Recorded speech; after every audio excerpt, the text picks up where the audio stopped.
All right, guys. This is Acer of Spade, Team TSE, State 268. We are number one, and the title of this video is one of my favorite topics. It's called the Champion Duel Last Shelter Survival. In the Champion Duel, it's a part of COZ that comes on the weekends where one state duels against the other, APCs versus APCs, and you pretty much go at it. Now, before I go too far, I want to make sure to let you guys know, please hit that like button at the bottom. Go ahead, and if you're not a subscriber, you already know I'm going to bring it. I'm going to give you the best information on the game. Please become a subscriber. Make it worth it for both of us, and I'll continue to do so. Don't forget the iCards that are going to pop up on the top. There might be topics that you might be missing. I'll put some links in the description below, and I have several playlists on everything you need to know, from Doomsday to COZ, farms, and more. Please comment on anything I might miss. And last but not least, stay till the end because I do have a pretty cool tip of the day in regard to the championship duel. All right, let's get started.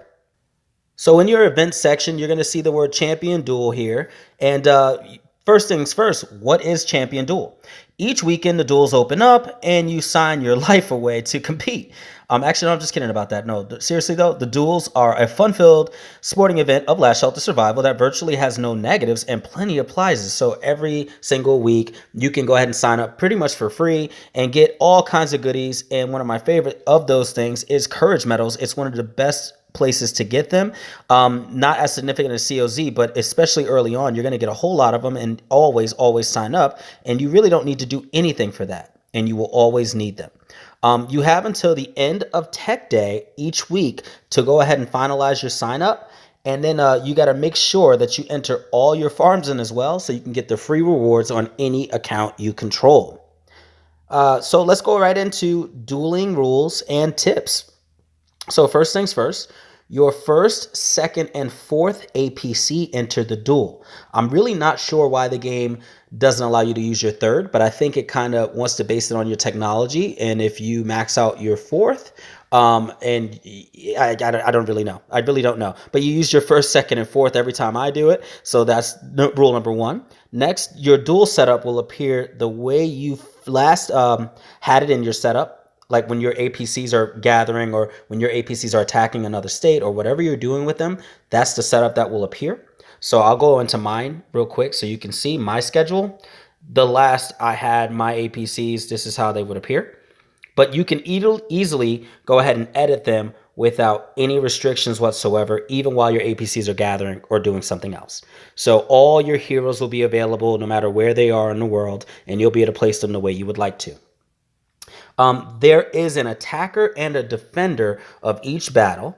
And according to the individuals of JOP, my good friends Kaffy and Shaitan, it is speculated that the attacker is the base with the highest level / tech power. The tech power is the key. Multiple level 25s going against each other in a duel. The person, or base rather, with the highest tech power should be the one that is the actual attacker. So you need to adjust everything you do based on that, because if you're a defender and you have siege defense buffs and things like that, you might be able to tweak the battle results. All tech and part buffs affect the duel. That's super important to understand, because if you forgot to put your parts in, as you can see, you have your little truck area here. You can easily click one and it'll give you an example of some phantom parts I have on this particular APC. And you might want to put dreadnought parts or ranger parts depending on how you have your APC set up. So they make a big effect. Make sure you have them and save that formation. And make sure if you change something in your APC that you update your formation by the end of the day. So it says here at the top, automatic deployment, meaning go ahead and fill the APCs up, and confirm change, meaning if you did anything, like for instance, if I go into that same APC, I happen to have T9 enhanced meat harvesters there. If I change this for whatever reason to fighter or charger, I would have to confirm that change in order to do that.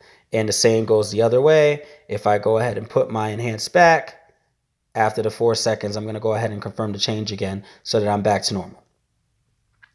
Now, your max signups are 1,000 players, as you can see at the top middle. So you might want to get in quick. If you have a very populated state, or if it's really early on in your state, you can certainly run out of people. That doesn't typically happen, but make sure you go ahead and sign up as soon as you can. Now, all units will be maxed out on every APC, even if you only have one of that unit. So example I just showed you, I had the T9 enhanced. I might not have enough T9 enhanced to fill up all three of these APCs normally, but it will allow me, if I wanted to use vehicles on all three APCs, to go ahead and have maxed rows of each enhanced. And that, how much it holds, is based on your barrack level, along with, of course, how strong your heroes are and whether or not they affect the unit count, or your parts that can affect your unit count per APC. Matchups are completely random.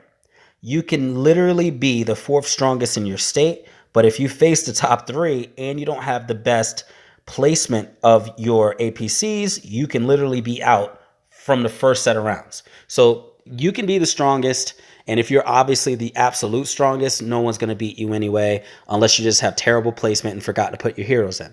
But otherwise, that absolutely matters. Anybody who is not at least top four stands a chance to lose to just about anyone else based on hero placement and things like that. So we're going to go over that and understand that placement is the absolute key.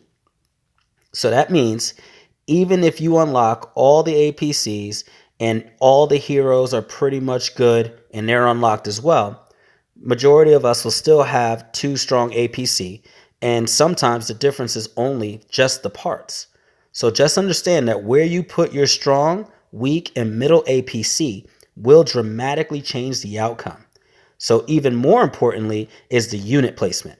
Vehicle beats fighter, fighter beats shooter, and shooter beats vehicle. Understand that with these particular things, it's rock, paper, scissors. So if you have an extremely strong set of T9 vehicles and someone else comes in with all T9 shooters, even if you were stronger than them with better tech, in most cases, they're probably going to beat you. Even better heroes sometimes can't hedge that bet. Shooters beats vehicles hand down. And guess what? If somebody comes in with a good set of fighters and has decent technology and the same exact heroes as you, your shooters are probably going down as well. Depending on who's attacker and defender, a lot of things go into it. But since the matchups are random, your placement is going to make all the decision on how well you actually place. Of course, a fighter specialist can get destroyed by vehicles even with better heroes and tech. Next, all three APC will enter the fight. If you lose 2 out of the 3, you lose the battle. It's that simple. So your strong APC, middle APC, and weakest only get 1 battle each. There is no carryover. The only exception of that is if you actually make the final rounds, and then it is the best 3 out of 5 instead of the best 2 out of 3. Kudos to Kathy for telling me that, because I've never actually made the final round, guys. I'm Ace of Spades, but I'm not invincible. But that being said, understand that your strong APC, unlike in normal battles, even in Doomsday, cannot carry you through every single battle with this. So placement of that strong APC is going to matter even more than most people think. You can't just have it in the first slot and expect it to take out the other person's all 3 APCs. That's not how it works. It gets 1 round, and then your other 2 APCs better be up to snuff to face their other 2. If you reach the top 4 in your state, you will face the top 4 in the enemy state of COZ. And each battle, of course, in the finals, you have an opportunity to edit your formation while the rest of the state can place bets. This is where it gets a lot of fun, guys, because betting allows you to wager X amount of diamonds in hopes to win. And what you will win is X multiplier of what amount you put out based on the odds at that time of bet. So long story short, you'll have the opportunity to place bets, and it'll give you the option. And when you'll go ahead to the arena, even though this one has been finished, it will give you the option to place bets on the battles that are occurring in the finals. If you win that bet based on when you actually made the bet, you'll get a multiplier. It could be 1.5 times, could be 2 times for all I know, your diamond amount that you put in. And I believe you're maxed out at around 3,500 diamonds. But that could change. The developers change things all the time, and I don't have it memorized. But you can make those bets, and because you can make those bets, you can obviously throw the duel. The duels can be thrown, and this could affect the odds dramatically, and you can make your state rich. So if you talk to your top 4 guys, which may or may not be all in one alliance, you can kind of coordinate with them if you're friends and say, hey, are we winning? Are we losing? What's going to happen? Because if we're going to win, maybe I should bet on you. But if we're not and you're throwing the duel, well, let's make a whole lot of money. And if you can get the entire state coordinated with that, you can't go wrong. So I highly suggest coordinating with those guys. We have done things like that in the past, and it has made us a lot of diamonds. All right, guys. Now this is a very long video, but I hope it really gives you some really cool insight on exactly what to do and what not to do. I can't really tell you how to place your heroes because your heroes are going to be based on your skills that are unlocked and how powerful they are, and you're going to have to use that judgment. If you need help with hero placement, I made a combat hero video. I'll place a link in the description below. Please go through that and make sure you get yourself nice and strong. So the tip of the day, like I promised, and this is one of the coolest things, if you go to the recap section, you're going to see all these amazing fighters. Hey, shout outs to Big Hope over here, man, and Ofa. These guys are absolutely sick, man. So you can hit these wonderful little, looks like camera icons, and it will give you the opportunity to view the battle report, and it'll give you the opportunity to save that battle report. And that gives you a reconnaissance, not only of people that are strong in your state, but also people that are strong in the enemy state. It either gives you something to look into or it gives you a goal to go ahead and reach. So guys, make sure you hold on to those battle reports, study them, share it with your alliance, make sure that you guys are ready for any future battles that you might have, and hopefully you grow stronger over time. All right, guys, this has been another exciting video by Acer of Spades. If you have any questions or if I left something out about Champion Duel, please leave it in the comment section below. I'm a work in progress just like everyone else. So guys, I'm not perfect. I just want to shed some light to help each and every state I run into. All right, guys, this is Acer of Spade, and I'm signing out.